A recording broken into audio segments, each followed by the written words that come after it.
Halo Sinekrip, balik lagi sama gue Rashid Hari. Yang kali ini izinkanlah saya memenuhi request ya dari salah satu membernya Sinekrip, dari tier La Familia. Yang FYI nih buat yang belum tahu, sekali lagi gue jelasin. Jadi member dari tier yang paling tinggi ya, namanya La Familia, itu salah satu benefitnya adalah lu bisa request satu video apapun dalam sebulan. Lu bisa request review film, lu bisa request review series, lu bisa request trailer reaction juga bisa, atau apapun itulah, konten apapun itu selama masih berkaitan sama film ya, dan nggak yang terlalu ekstrim aneh-aneh. Apa misalkan wah gue pengen review nggak pakai baju gitu, nggak. Ini yang normal-normal aja. Jadi lu bebas request apapun, dan lu juga bisa request juga hostnya siapa, atau kalau misalkan bebas siapapun juga boleh. Intinya lu bebas lah mau request konten seperti apapun kalau lu adalah member La Familia. Jadi buat yang tertarik bisa silakan join. Dan kali ini yang request adalah Arzi. Ini orang semangat banget guys. Dia tuh keren sih. Dia sampai join pakai dua akunnya sama-sama join member La Familia, dengan tujuan biar bisa request 2 kali dalam sebulan. Mantap.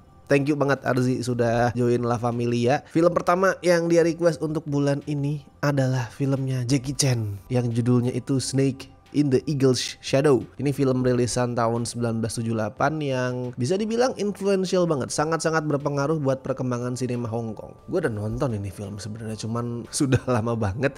Tapi thank you, ini adalah salah satu film yang gue suka, film kungfu yang keren banget. Jadi gue seneng nih kalau ada yang request terus filmnya kayak gini.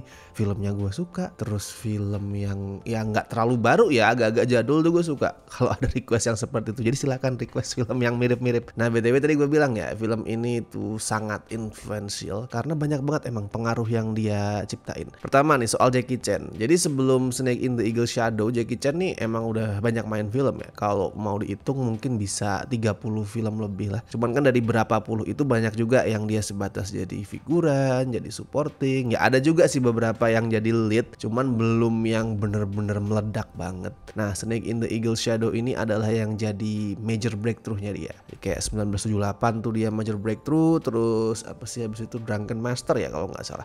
Drunken Master, kemudian ya udah akhir 70-an sampai 80-an itu melesat langsung namanya jadi Jackie Chan yang kita kenal sekarang ya. Dan ini juga debut dari sutradaranya yang namanya adalah Yuen Woo-ping, yang nantinya banyak tuh dia bikin film-film legend, termasuk tadi gue sebut Drunken Master ya, itu film dia juga. Terus sempat bikin The Magnificent Butcher sama Sammo Hung, terus ada Tai Chi Master sama Jet Li, Iron Monkey-nya Donnie Yen juga dia yang direct. Banyak lah film legend. Walaupun bapak ini juga yang bikin sequelnya Crouching Tiger Hidden Dragon ya, tapi itu sudahlah dilupakan saja. Nah film ini juga berpengaruh ke perkembangan sinema Hong Kong tuh karena gaya yang dia pakai. Jadi ini bukan film pertama yang pakai style kungfu komedi slapstick ya. Sebelumnya udah ada juga film-film yang kayak gitu, tapi Snake in the Eagle's Shadow ini bisa dibilang yang mematenkan, yang bikin gaya itu tuh jadi sebuah template yang diakui, yang disebut wah ini pasti berhasil nih film kalau pakai gaya yang seperti ini. Jadi ya nggak berlebihan kayaknya kalau disebut. Tanpa adanya Snake in the Eagle's Shadow nggak ada istilah film Jackie Chan yang kayak kita kenal dan suka sekarang. Dan di sini Jackie Chan yang pada saat itu umurnya masih sekitar 23 tahun,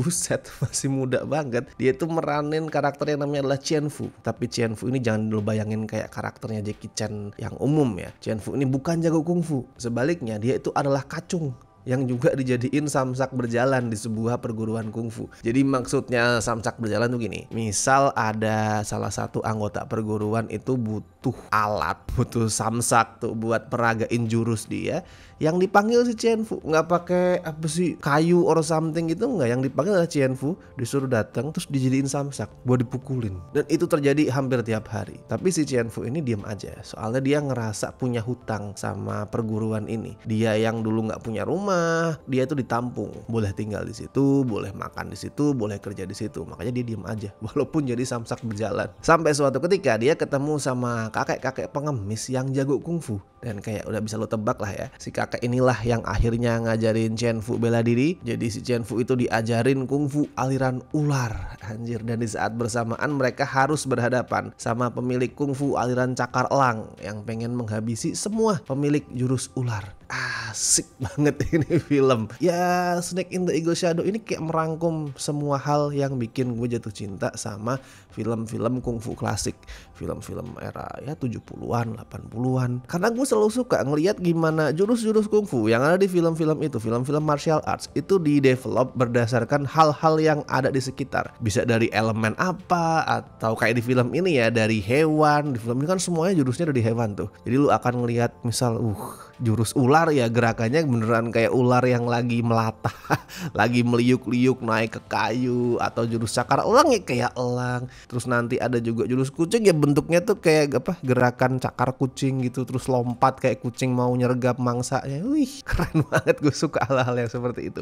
Karena kreatif, man. It's so much fun. Makanya gue tidak kaget di saat ada banyak sutradara Hollywood sekarang ya, sutradara gede kayak misalkan Quentin Tarantino itu dulu jatuh cintanya sama film kungfu karena mereka nemuin sesuatu yang nggak ada di film Hollywood, action yang kreatif yang nggak cuma dor atau lu ke perang atau lu jadi one man army yang bawa basoka sendirian buat ngancurin pasukan musuh. Di film-film kungfu mereka bisa nemuin hal yang kreatif yang mungkin over the top, tapi justru di situ kekuatannya. Dan semua itu digarap pakai koreografi yang kreatif banget ya. Jadi bukan cuman konsepnya doang yang kreatif, tapi aplikasinya, penerapannya di lapangan juga anjir keren banget. Kalau konteksnya film ini ya, Snake in the Eagle Shadow, banyak banget adegan action, adegan berantem yang bikin gue tuh pengen tepuk tangan pada saat nonton. Misal apa ya, gue kasih contoh ya. Pas si Chen Fu, si Jackie Chan itu pertama kali ketemu sama si kakek pengemis tadi ya. Itu kan mereka ketemu terus mereka tuh dikeroyok sama beberapa murid sebuah perguruan kungfu lah. Mereka dikeroyok dan si kakek itu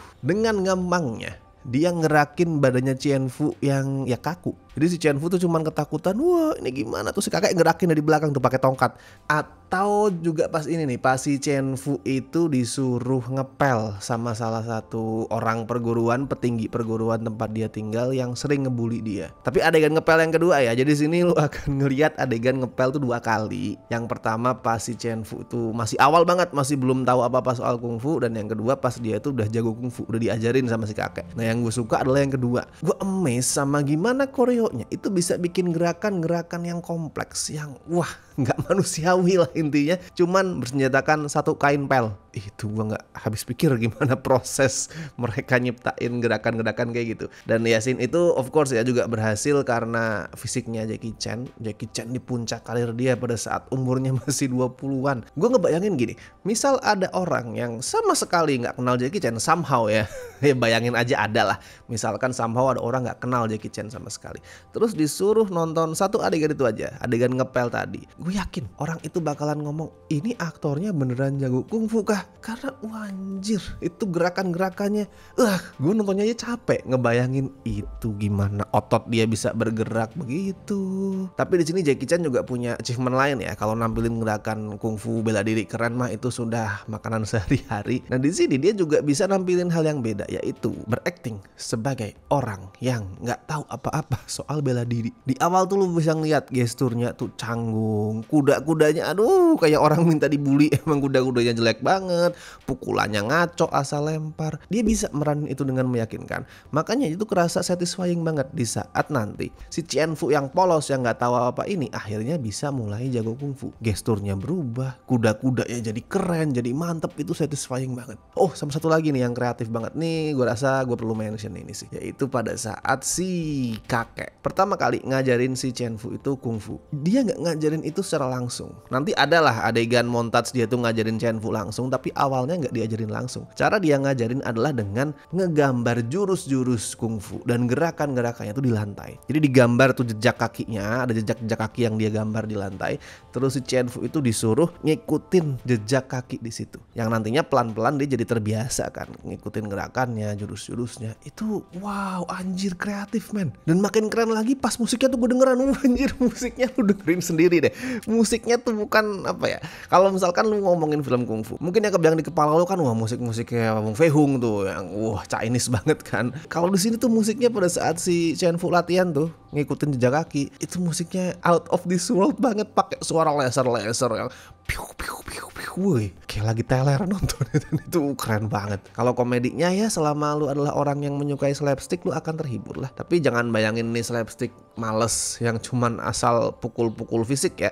Ini slapsticknya Jackie Chan coy. Effortnya ratusan kali lebih tinggi daripada slapstick pada umumnya. Cuman jangan lu ngarep plot yang kompleks atau yang gimana-gimana. Di sini plotnya sederhana banget. Bahkan bisa gue bilang plotnya tuh tipis, sangat-sangat tipis. Cerita di sini itu hanya dijadikan jembatan buat menghubungkan adegan action yang satu sama action yang lain. Terus kalau ngomongin cerita ya, gue juga sejujurnya agak ngerasa janggal nih di saat si Chen Fu yang mungkin baru belajar kungfu, nggak tahu lah berapa lama, tapi masih baru aja gitu, intinya belum lama. Itu kok dia bisa dengan gampang menciptakan jurus sendiri dengan sangat kreatif. Bahkan gurunya nggak bisa ngelakuin ini. Dia bisa nyiptain jurus kungfu dengan menggabungkan jurus ular yang udah dia pelajarin sama jurus kucing yang dia bikin sendiri. Dia kepikiran pada saat ngeliat kucing yang dia pelihara itu menang lawan ular. Terus dia langsung kepikiran, oh iya bisa gue gabungin nih gerakan kucing sama ular. Langsung dia latih, tercipta jurus itu. Gimana bisa? Ini orang baru belajar kungfu kok bisa bikin jurus sendiri anjir. Tapi ya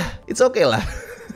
Emang tidak masuk akal, but it's okay. Lubang-lubang barusan yang gue sebut itu bisa banget ditambal sama banyak kelebihannya tadi. Ini adalah film kungfu, film martial arts dengan koreografi dan action yang keren banget. Ya udah, gue bisa minta apa lagi? Ya kalau skor gue kasih 8 dari 10 lah. Ini keren sekali. Mungkin buat gue personal ini bukan film kungfu terbaik atau favorit gue ya. Kalau personally gue lebih suka judul-judul kayak Five Deadly Venoms, Five Element Ninjas, ya film-filmnya Shaw Brothers yang kayak gitu. Tapi influence-nya dari The Snake in the Eagle Shadow ini nggak bisa dibantah. Ini keren sekali dan sangat berpengaruh. So silakanlah dicari filmnya.